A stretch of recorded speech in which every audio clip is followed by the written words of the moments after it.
लूका की किताब उसका 10 अध्याय और उसका 38 पद में जब हम पढ़ते हैं तब यहाँ लिखा है, जब वो यरीहो जा रहे थे तो वह एक गांव में गया और मार्था नाम एक स्त्री ने उसे अपने घर में उतारा और मरियम नाम उसकी एक बहन थी। वो प्रभु के पांव के पास बैठकर उसका वचन सुनती थी। पर मार्था सेवा करते करते घबरा गई और उसके पास आकर कहने लगी, हे प्रभु, क्या तुझे कुछ भी सोच नहीं कि मेरी बहन ने मुझे सेवा करने के लिए अकेले ही छोड़ दिया? सो उससे कह कि वो मेरी सहायता करे। प्रभु ने उसको उत्तर दिया, हे मार्था, तू बहुत बातों के लिए चिंता करती और घबराती है, परंतु एक बात अवश्य है और उस उत्तम भाग को मरियम ने चुन लिया है जो उससे छीना ना जाएगा। हालेलुया। इस कहानी को आपने बहुत बार पढ़ा होगा, बहुत बार सुना होगा। मार्था और मरियम यहाँ दो बहनें हैं और उन दोनों ने प्रभु यीशु मसीह को अपने घर में आमंत्रित किया, अपने घर पर बुलाया कि प्रभु हमारे घर पर आइए, हमारे घर पे खाना खाइए, हमारे घर में भोजन करें। प्रभु का स्वागत करने के लिए अपने घर पर बुलाया।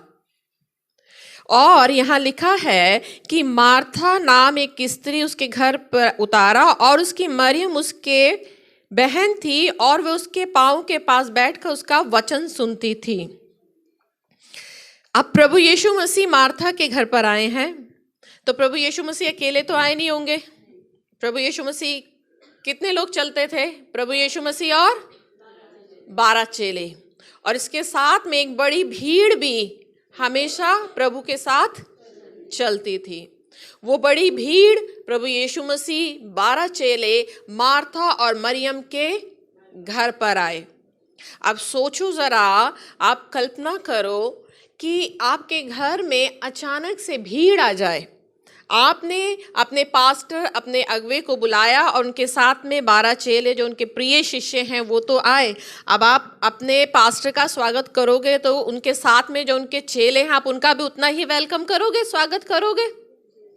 भीड़ को भले ही इतना ध्यान मत दो, मगर फिर भी एटलीस्ट भीड़ के लिए आप चाय पानी कुछ तो आप करोगे ही, है ना? उनके बैठाने की व्यवस्था तो करोगे ही। यही परिस्थिति मार्था मरियम के घर पर भी थी।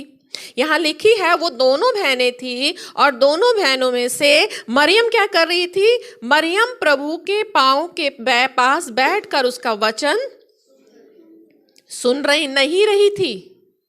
क्या लिखा है? सुनती थी। सुनती थी का मतलब वो एक बार नहीं कर रही थी ये काम, वो उसकी प्रैक्टिस में था ये काम। सुनती थी। जिसका जो काम हमारी प्रैक्टिस में होता, अगर वो उसी समय सुन रही होती तो वहां लिखा होता है कि मरियम पांव के पास में बैठकर उसका वचन सुन रही थी, कि वो उसी समय सुन रही थी। मगर ये काम मरियम की प्रैक्टिस में था। उसकी प्रैक्टिस थी कि जहां भी प्रभु यीशु मसीह होते थे वो प्रभु यीशु मसीह के पांव पर बैठती थी और वहीं पर प्रभु यीशु मसीह के पांव के पास में बैठकर प्रभु का वचन सुनती थी। और फिर मगर मरियम क्या लिखा? मरियम सेवा करते करते घबरा गई। अब सारा काम किसके ऊपर आ गया? मार्था के ऊपर आ गया और वो सेवा करते करते घबरा गई। अब घर तो दोनों का है, घर तो दोनों का है। अब जिस घर में दो बहनें हो वहां काम पर तो लड़ाई झगड़े होते ही है, होते हैं ना? तुम तो 3 हो, ज्यादा होते होंगे, है ना? 2 बहनों में तो जरूर होते हैं लड़ाई झगड़े। मैं ये बैठी हुई है सुबह से, मैं ही लगी हुई हूँ काम में, सारा क्या काम का ठेका मेरा ही है। अब ऐसे ही यहाँ पर भी हुआ। मरियम तो बैठी हुई थी प्रभु के पास, वचन सुन रही थी और सारा काम किस पर आ गया? मार्था पर आ गया। प्रभु यीशु मसीह की आओ भगत करना, खाना बनाना, चेलों को देखना और तमाम जितने भी लोग आए उनका अरेंजमेंट करना, सारा काम करना। घर तो दोनों का था, मगर एक प्रभु यीशु मसीह के पांव के पास बैठा इसका मतलब एक ने प्रभु यीशु मसीह को अपने दिल में उतारा और दूसरे ने अपने घर पर उतारा, क्योंकि उसके पास टाइम नहीं था ना। हम में से भी तो ऐसे ही है ना, कई बार कुछ लोग, अब यहाँ जितने भी लोग बैठे हैं, अब सारे मरियम नहीं है और सारे मार्था भी नहीं है। कुछ मरियम है जिन्होंने अपने दिल में उतार रखा है, और कुछ मार्था है जिन्होंने सिर्फ अपने घर पे उतार रखा है कि हाँ, हमें चर्च जाना है, संगति में जाना है, प्रार्थना में जाना है। हमारे लिए प्रभु यीशु मसीह एक ड्यूटी की समान है। प्यार करते हैं मगर हमारे पास टाइम नहीं है। मार्था क्या करे? मार्था का प्यार ही तो था जो प्रभु यीशु मसीह को घर लेकर आई। वो मार्था का प्यार ही तो है जो सेवा कर रही है। आज हम में से कितने लोग हैं जो प्रभु की सेवा करते हैं? वो प्यार ही तो है जो हम सेवा कर रहे हैं, मगर हमारे पास मरियम के समान बैठने के लिए टाइम नहीं है। और पता है क्या, उस सेवा का परिणाम क्या निकलता है? जब हमारे पास प्रभु के पास बैठने का समय नहीं होता, मरियम सेवा करते करते फिर वो हमारा प्यार, वो हमारी सेवा हमारे अंदर क्या लेकर आती है? घबराहट, शिकायत। मार्था के अंदर भी शिकायत आ गई। मार्था क्या करा? और उसके पास आकर कहने लगी, हे प्रभु, क्या तुझे कुछ भी सोच नहीं? अब बताओ, प्रभु को कह रही, क्या प्रभु आपको होश नहीं है? हैं? प्रभु जी आपको होश नहीं है क्या? प्रभु आप सोच नहीं रहे? मेरी बैठी बहन इतनी देर से बैठी हुई है, वचन सुन रही है, और मुझे काम के लिए अकेला ही छोड़ दिया है। प्रभु ने उससे क्या कहा? हे मार्था, तू बहुत बातों की चिंता करती और घबराती है। पता है, जब हमारे पास में प्रभु के पास बैठने के लिए समय नहीं होता, प्यार तो करते हैं हम। प्यार करते हैं या नहीं करते? करते हैं। आप में से कितने लोग करते हैं? सभी का हाथ। और कितने लोग हैं जो मरियम के समान उसके पांव के पास बैठ कर उसका वचन सुनते हैं? सुनते, पांव के पास में कौन बैठेगा? जिसके मन में आपके प्रति आदर है, प्यार है। होता है नहीं? है ना? जिसके मन में बेहद प्यार है, आदर है। इसका मतलब मरियम एक आराधक है। आराधक ये वाली नहीं, माइक पकड़ के गाने वाली नहीं। आराधक का मतलब होता है जिसके मन में अपने आराध्य के प्रति बेहद प्रेम, बेहद आदर होता है, उसे कहते हैं आराधक। माइक पकड़ के गाने वाला आराधना नहीं कहते। हम उस जो आराधना करते हैं वो आराधना ये वाली आराधना नहीं है। आराधक वो होता है जो प्रभु के पांव के पास बैठता है, जो अपना प्रेम प्रकट करता है। आराधना, वर्शिप, आराधना ये अलग अलग टॉपिक है। जो प्रेज एंड वर्शिप और आराधना और स्तुति एक अलग टॉपिक है। मरियम एक आराधक है जो प्रभु के पांव के पास बैठती है। आज हम में से कितने लोग प्रभु के आराधक हैं जो उसके पांव के पास बैठते हैं? आज हर किसी को देखो मार्था बना हुआ है, क्योंकि हमारे पास टाइम नहीं है। हमारे पास भी कितने काम है। मार्था के पास भी तो कितने काम थे। मार्था कोई वेली थी? वेली तो नहीं घूम रही थी ना, काम कर रही थी। मार्था के पास काम थे, जेन्युइन काम थे। आज हमारे पास भी जेन्युइन रीजन है, कारण है हमारे पास। हम कारण दे सकते हैं क्यों हम प्रार्थना में ज़्यादा समय नहीं दे सकते। घर का काम होता है, काम धंधे हैं, रिश्तेदारी है, यहाँ जाना वहाँ जाना है, आजकल मकान बन रहा है ना? जेन्युइन रीज़न है भाई, है ना? बेटे की शादी थी, जेन्युइन रीज़न है ना? गांव जाना पड़ा, जेन्युइन रीज़न है। अब कारण है हमारे पास भाई मार्था बनने के, है ना? कारण है। कोई बहाना तो नहीं मार रहे। मार्था भी बहाना नहीं मान रही थी, मगर मार्था के अंदर क्या आ गई? घबराहट आ गई। जब हम परमेश्वर के साथ समय नहीं बिताते ना, प्रभु के साथ नहीं बैठते, तब हमारे अंदर बहुत बातों की चिंता आ जाती है, घबराहट आ जाती है। और मार्था फिर हमारी प्रार्थना कैसी हो जाती है? शिकायत वाली। मार्था की प्रार्थना भी तो ऐसी हो गई, हे प्रभु क्या तुझे कुछ भी होश नहीं, मेरी बहन ने मुझे अकेला छोड़ दिया है। शिकायत वाली, प्रभु कब तक निपटेगा ये काम, मिस्त्री आ नहीं रहा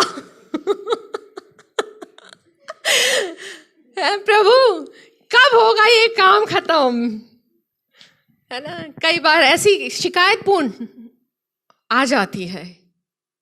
यहां पर हम एक मार्था और मरियम, दो सेवाएं हैं, दो व्यक्तित्व हैं, दो ऐसी पर्सनालिटी है। एक ऐसी पर्सनालिटी जिसने प्रभु यीशु मसीह को अपने हृदय में उतारा, एक दूसरी पर्सनालिटी, एक दूसरा जीवन जिसने मात्र अपने जीवन में उतारा है प्रभु यीशु मसीह को।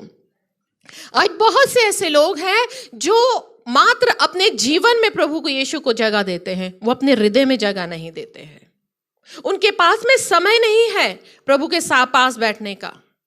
वो आते तो हैं, वो प्रभु पर विश्वास भी करते हैं, प्रभु से प्यार भी करते हैं, मगर उनके पास समय नहीं है कि वो प्रभु के साथ बैठाएं। और फिर वही उनका एटीट्यूड, वो उनका जीवन उनके अंदर घबराहट लेकर आता है, कुड़कुड़ाहट लेकर आता है। और पता है किन के प्रति?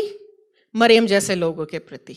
जब वो दूसरों को देखते हैं कि वो प्रभु की आराधना कर रहे हैं, जब वो उनका जीवन बढ़ता है, उनके मन में शिकायत आ जाती है, घबरा जाते हैं। आज बहुत से ऐसे सेवक लोग भी हैं जो प्रभु की सेवा तो कर रहे हैं, मगर उनकी सेवा में ज्यादा भाग दौड़ है। वो सोचते हैं ज्यादा से ज्यादा हम भाग दौड़ कर लेंगे, ज्यादा से ज्यादा हम लोगों से अपने लिंक बनाएंगे, हमारी सेवा बड़ी हो जाएगी। उनके पास में परमेश्वर के पास बैठने के लिए समय नहीं है। वो मरियम नहीं बनना चाहते। वो सोचते हैं समय होगा तब हम प्रार्थना में बैठेंगे, समय होगा तब हम प्रभु के साथ समय बिताएंगे।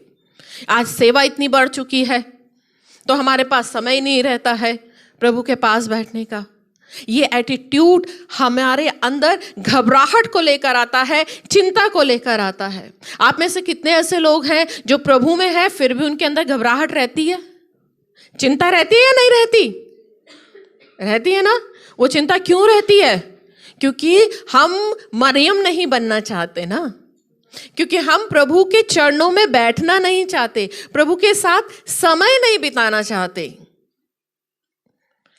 प्रभु ने मरियम को ये नहीं कहा कि जा मरियम बहन का हाथ बटा, इतने लोग आए हुए। प्रभु ने उल्टा मार्था को क्या बोला? हे मार्था, तू बहुत बातों की चिंता करती है और घबराती है। मार्था के स्वभाव में क्या करता? चिंता करना, घबराना, शिकायत करना। आज कितने ऐसे विश्वासी लोग हैं जो इसी जीवन में जी रहे हैं। चिंता है, घबराहट है, शिकायत है। जब हम दूसरों को बढ़ता हुआ देखते हैं तब हमारे अंदर शिकायत आ जाती है। जब दूसरों के जीवन में कार्य होता है तब हमारे अंदर हमारे अंदर शिकायत आ जाती है। तब हमारी प्रार्थनाएं भी शिकायत से भरी हुई हो जाती है। प्रभु, मैं इतने दिन से ये प्रार्थना कर रही हूँ, प्रभु आपने मेरी प्रार्थना नहीं सुनी। प्रभु आप उसके जीवन में कार्य कर रहे हैं, उसे तो अभी आए हुए कुछ ही समय हुआ है, आपने तो प्रभु उसको उतना बढ़ा दिया। आती है या नहीं आती है? आती है ना। मगर हमारी नजर हमेशा कार्यों पर रहती है, हम प्रभु के साथ समय नहीं बिताना चाहते। आपको पता है यही मरियम आगे क्या हुआ देखिए। हम एक और इसका रेफरेंस निकालेंगे। लूका तो है हमारे पास। यूहन्ना की किताब। यही मार्था और मरियम, इनका एक भाई था लाजर। पढ़ा हुआ आपने, प्रभु ने लाजर को जिंदा किया था। क्यों किया था?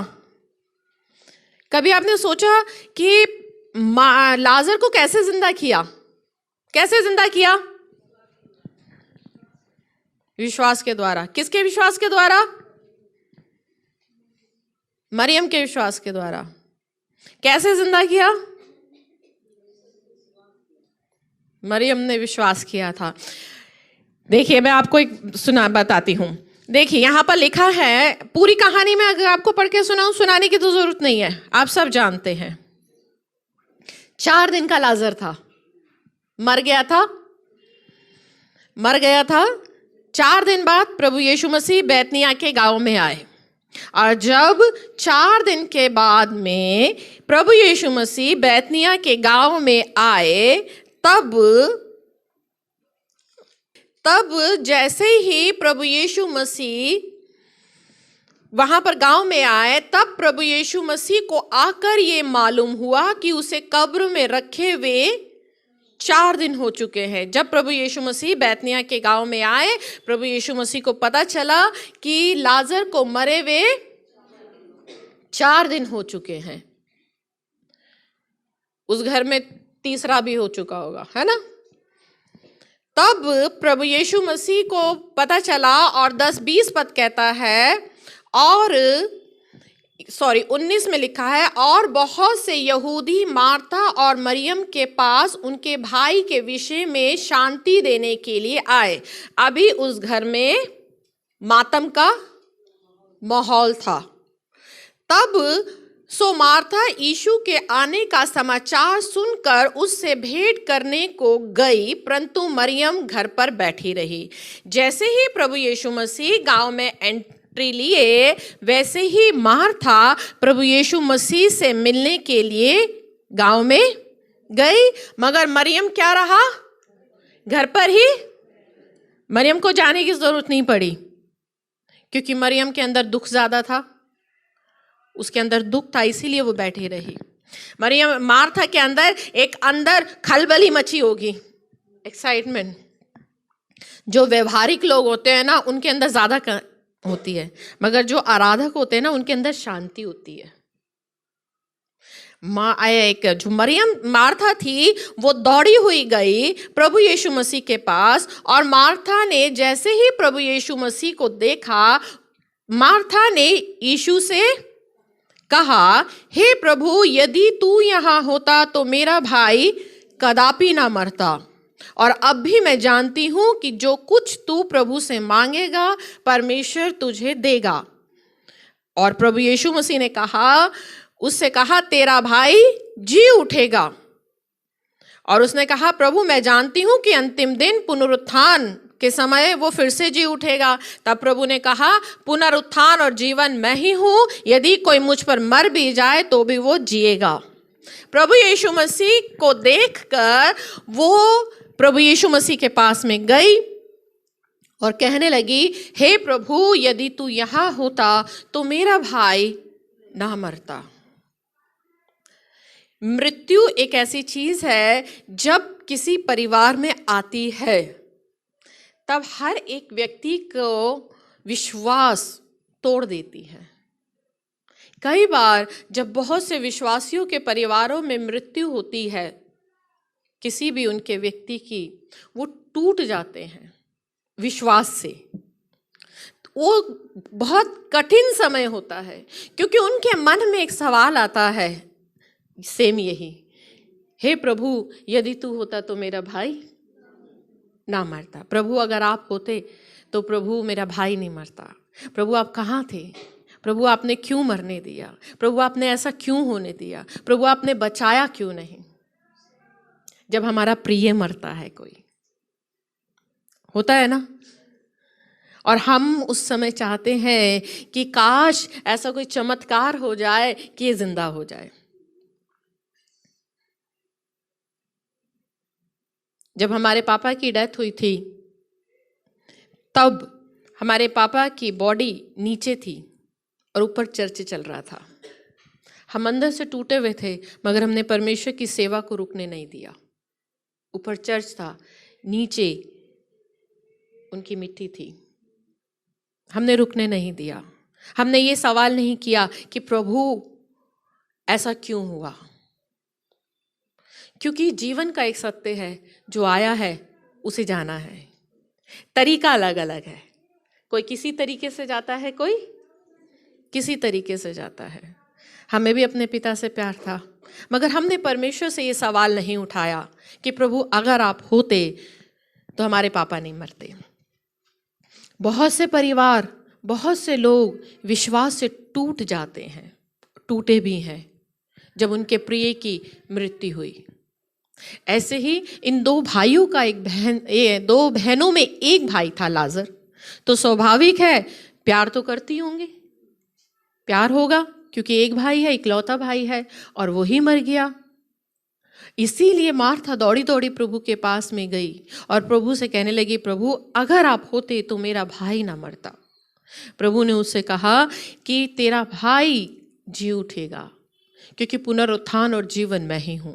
प्रभु उससे बातचीत कर रहे हैं, इनडायरेक्टली वे में बताएं तो यहाँ पर परमेश्वर उसे एक भेद की बात बता रहे हैं जिस पर मार्था नहीं समझी, और जाकर मरियम के पास में जाती है और मरियम को कहकर घर जाती है और जाकर मरियम से कहती है कि चुपके से बुला कर कहा, गुरु यही है और तुझे बुलाता है। सबसे पहली बात, अगर आप वचन में ध्यान से पढ़ो तो प्रभु यीशु ने कहीं नहीं कहा कि जाके मरियम को बुला।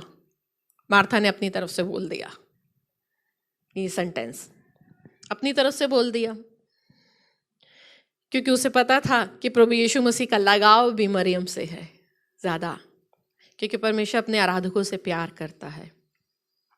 आगे देखिए, और जब मरियम वहां पर पहुंची, 32 में लिखा है, जब मरियम वहां पर पहुंची जहां यीशु था तो उसे देखते ही उसके पाँव में गिरकर कहा। उसे देखते ही मरियम कहाँ गई?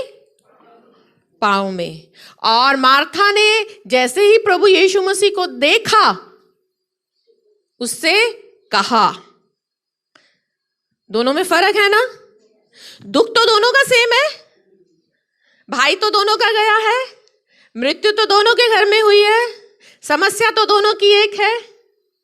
आपकी भी वही समस्या जो मेरी भी समस्या है ना?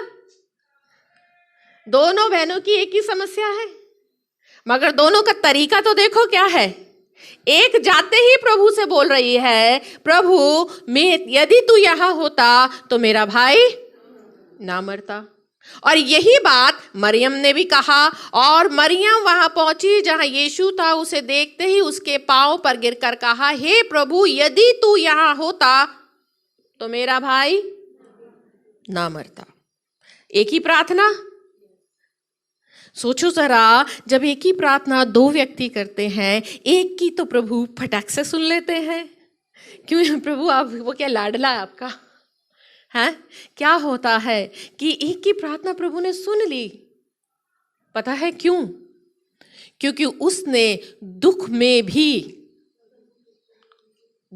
भी उसने वो ये नहीं भूली कि मैं एक आराधक हूं, मुझे उसके पैरों में गिरना है।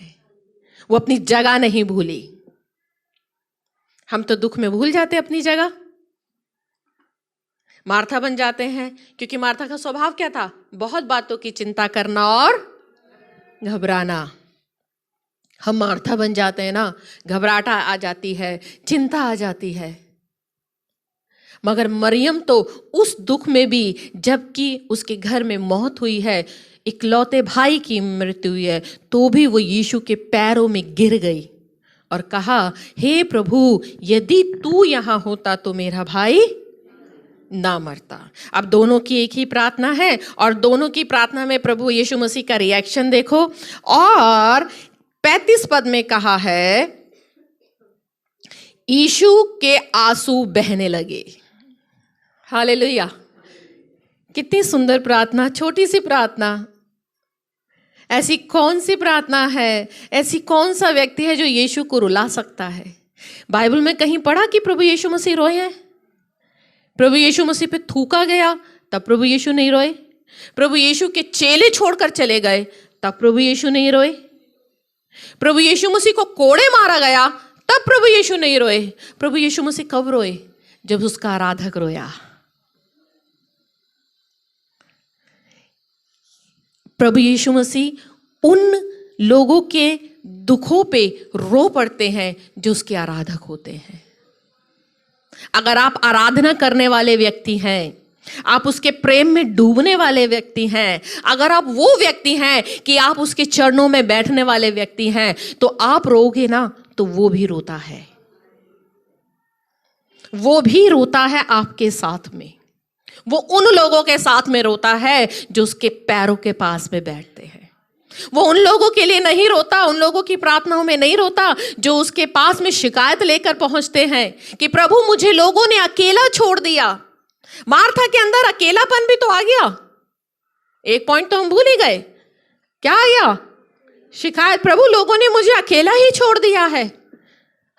हम इस बेचारी हैं कि लोगों ने अकेला छोड़ दिया। हम कई बार मिस्टर या मिसेस बेचारा बन जाते हैं ना, कि अपने आप को मिस्टर बेचारा दिखाना और लोगों को लिए प्रति शिकायत करना। प्रभु उसके लिए नहीं रोया। एक ही प्रार्थना, एक ही समस्या, एक ही प्रार्थना, दो अलग अलग व्यक्ति हैं, मगर प्रभु उसके साथ रोया जो उसका आराधक था, यानी मरियम। और प्रभु यीशु ने छुट्टे ही पता है क्या बोला? यीशु ने यहूदियों को कहने लगा कि उसे कहाँ पर रखा है, उसे कहाँ रखा है। और प्रभु यीशु मसीह गए कब्र के बाहर। प्रभु यीशु ने फिर कोई बात नहीं करी। प्रभु यीशु मसीह सीधा कब्र पर गए और लाजर को आवाज दी, हे लाजर, हे लाजर बाहर आ। और प्रभु यीशु मसीह के इन शब्दों के द्वारा 4 दिन का लाजर बाहर आ गया। हालेलुया। 4 दिन का मरा हुआ व्यक्ति, आज 4 दिन का मरा हुआ व्यक्ति कोई आसान बात है? आज की डेट में भी डॉक्टर कहते हैं कि अगर आपको नेत्र दान करना है, गुर्दा दान करना है, तो मरे हुए व्यक्ति के मृत्यु के बाद 24 घंटे के अंदर अंदर आप दान कर दो, क्योंकि उसके बाद खून क्या होता है? पानी बनना शुरू हो जाता है, बॉडी में से गंध आती है। जब कोई मरता है तो हम भी तो उसे जल्दी से दफनाने की, जलाने की जल्दी करते हैं, क्योंकि हमें पता है इसमें से दुर्गंध आने लगेगी। तो आप सोचो 4 दिन के व्यक्ति के आंखें गल गई होंगी, गलना शुरू हो गया होगा, बॉडी गलनी शुरू, दुर्गंध आ रही होगी, शरीर में पानी तो रहा ही नहीं होगा, बिल्कुल खत्म हो गया होगा। आज हम में से कितने लोगों के जीवन में ऐसे ही लाजर है? हमारे सपने, हमारे दर्शन, हमारी ख्वाहिशें लाजर बन चुकी हैं, उनमें से दुर्गंध आती होगी। अब इसका कुछ नहीं हो सकता, अब इसका जीवन बदलने वाला नहीं है। बदनामी की दुर्गंध, निराशा की दुर्गंध, असफलता की दुर्गंध लाजर बन चुकी है। उम्मीद भी नहीं है कि हम कभी कुछ कर भी सकेंगे। हमारी भी कुछ ऐसी ही परिस्थितियां थी। हमारी, अगर मैं बोलूं प्रभु ने हमें कहां से उठाया है, तो हमारी भी ऐसी ही दुर्गंध थी। दूर तक हमारे हालात ऐसे थे कि लोगों को दूर तक पता था कि इनके घर में खाने को नहीं है, इनके घर में पहनने को भी नहीं है। लाजर बन चुकी थी हमारी परिस्थितियां भी। फिर से जिएंगे हमें उम्मीद भी नहीं थी, हम यहां तक पहुंचेंगे हमें यह भी नहीं पता था कि कभी हमारे पास खाने को होगा, कभी हमारे पास पहनने को होगा, हमें नहीं पता था। मगर प्रभु क्या करता है? मरी हुई, प्रभु ने क्या कहा? पुनरुत्थान और जीवन मैं ही हूं। पुनरुत्थान यानी फिर से खड़ा कर देने की सामर्थ मेरे अंदर है। यदि आज हमारे जीवन में लाजर है, तो वो आपके लाजर को जिंदा कर सकता है। आपका विश्वास मर चुका है, आपका रिश्ता मर चुका है, आपका कोई सपना मर चुका है, आप इंतजार करते करते थक चुके हैं, आप असफल हो चुके हैं। मगर अगर आप मरियम हैं, अगर आप मरियम बनने की सामर्थ्य रखते हैं, तो प्रभु आपके लिए आपके लाजर को जिंदा कर सकता है। वो कर सकता है। आज हमारे अंदर मार्था के समान शिकायत आ जाती है, कुड़कुड़ाहट आ जाती है। हम ये नहीं देखते कि मैं परमेश्वर का आराधक हूं, क्योंकि परमेश्वर ने मनुष्य को अपनी आराधना, अपनी संगति के लिए बनाया है, अपनी सेवा के लिए नहीं बनाया है। आज हम सोचते हैं यदि मैं प्रभु में हूं तो मुझे पास्टर होना चाहिए, मुझे प्रचारक होना चाहिए, मुझे कोई लीडर होना चाहिए, मुझे भविष्यवक्ता होना चाहिए। आज हम ये सोचते हैं, यदि मैं भविष्यवक्ता हूं, यदि मैं एक पास्टर हूं, यदि मैं प्रचारक हूं, तो मेरा जीवन सफल है। यदि मैं प्रभु की सेवा कर रहा हूं तो मेरा जीवन सफल है। परमेश्वर की सेवा से पहले प्रभु के चरणों में बैठना पहली ड्यूटी है। यदि आप अपने जीवन में अपने लाजर को जिंदा करना चाहते हैं, मैं उस लाजर की बात नहीं कर रही हूं कि अगर घर में मृत्यु हो जाए तो आप प्रार्थना करने लग जाएं कि प्रभु इसे जिंदा करो। मैं उस लाजर की बात नहीं कर रही हूं। मैं उस लाजर की बात कर रही हूं जो हमारे जीवन में दूर तक गंध फैलाते हैं। सबको पता है कि अब आपके सपने खत्म हो चुके हैं, आपका रिश्ता मर चुका है, अब आप उम्मीद खो चुके हैं कि ये नया बनेगा। वो नया बना सकता है। आपने सफलता की उम्मीदें खो चुकी हैं, वो आपको नया बना सकता है, सफल बना सकता है, मगर वो उन्हीं को सफल बनाएगा जिनके अंदर मार्था का स्वभाव है, जो जानते हैं प्रभु के चरणों में बैठना, जिनकी प्रैक्टिस में है, जिनकी प्रैक्टिस है यीशु के चरणों में बैठने की। अगर आपकी प्रैक्टिस नहीं है तो अपनी प्रैक्टिस बनाओ। आप मार्था के समान कुड़कुड़ाओ मत। प्रभु मुझे लोगों ने अकेला छोड़ दिया, मैं अकेली हूं, मेरा साथ देने वाला कोई नहीं है, प्रभु कोई मुझे पूछता नहीं है। ये शिकायत मत रखो। आप उससे प्यार करो, उसका आदर करो, उसकी उपासना करो। आप चाहे वो आपके साथ में आपको चंगाई दे ना दे, आपके जीवन में कार्य करे ना करे, परंतु उसके प्रेम में डूबना सीखो। जिस समय आप मरियम बन जाओगे तो वो आपके लाजर को जीवित करने में सक्षम है, क्योंकि उसने कहा है पुनरुत्थान और जीवन मैं ही हूं। हालेलुया। हमारा परमेश्वर सामर्थी है। आज कई बार हमारे जीवन में असफलताएं आ जाती हैं, निराशाएं आ जाती हैं, हम कहते हैं कि प्रभु हमारी सुन नहीं रहा है। आप इसी मरियम को देखिए, मुर्दा जिंदा हो गया, उसका भाई प्रभु ने जिंदा कर दिया और उसके बाद में उन्होंने खाना किया। 12वां अध्याय बता रहा है। यहां देखो 12 अध्याय में जब वो जिंदा हो गया तब देखो, फिर यीशु फसह के 6 दिन के पहले बैतनिया में आया जहां लाजर था जिसे यीशु ने मरे हुओं में से। जब लाजर जिंदा हो गया उन्होंने फिर प्रभु यीशु मसीह का खाना किया। तब वहां आकर उन्होंने उसके लिए भोजन तैयार किया और मार्था सेवा कर रही थी। हालेलुया। बताओ फिर कहाँ है? अरे अब तो अकल ले ले। तेरी प्रार्थना से प्रभु ने मुर्दा जिंदा नहीं किया है। तुझे तो उल्टा प्रचार कर रहे थे, तुझे तो समझा रहे थे उस परिस्थिति में भी। अब तो कुछ सीख ले ले।